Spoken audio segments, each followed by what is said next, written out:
খোদ কলকাতার বুকে কসবার 107 নম্বর ওয়ার্ডের কাউন্সিলরের উপর হামলা, গুলি চালানো, অল্পের জন্য রক্ষা, এবং জানা যাচ্ছে যে জমি নিয়ে বিবাদের জেরেই আক্রমণ। কলকাতার কসবা যেখানে গুলিটা চলেছে সেটা মমতা বন্দ্যোপাধ্যায়ের বাড়ি থেকে ঢিলছোড়া দূরত্বই বলা চলে, কয়েক কিলোমিটার হতে পারে, দক্ষিণ কলকাতারই একটা জায়গা। কাকে গুলি করতে গিয়েছিল?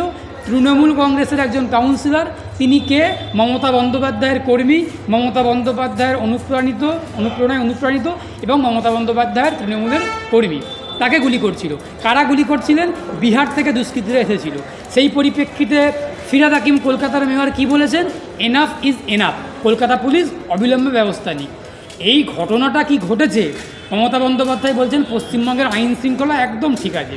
কুণাল ঘোষ বলছে আইনের শাসন দারুণ আছে পশ্চিমবঙ্গে। আর ফিরহাদ হাকিম বলছেন পুলিশ ব্যবস্থা নিক। আর ঘটনা ঘটছে কোথায়? তৃণমূলের কাউন্সিলরকে গুলি করে মারার চেষ্টা করা হচ্ছে।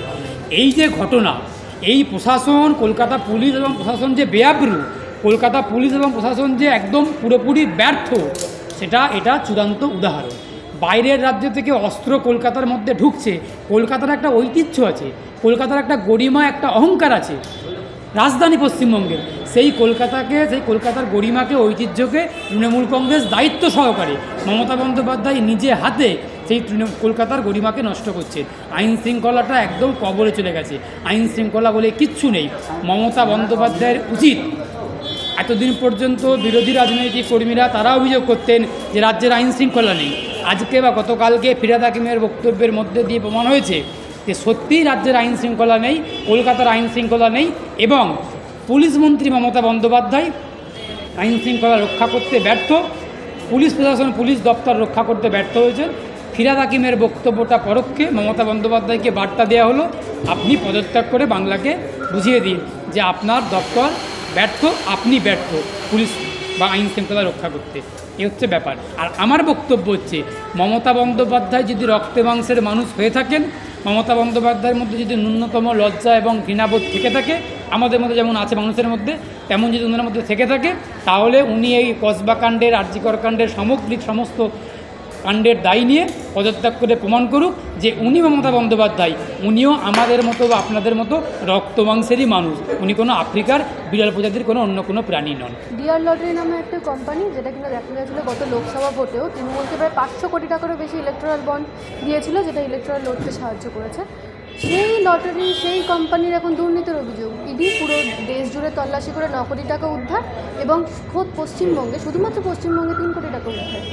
ডিআর লটারিটার কথাটা ভালো করে ডিআর মমতা বন্দ্যোপাধ্যায় ভালো বলতে পারবেন।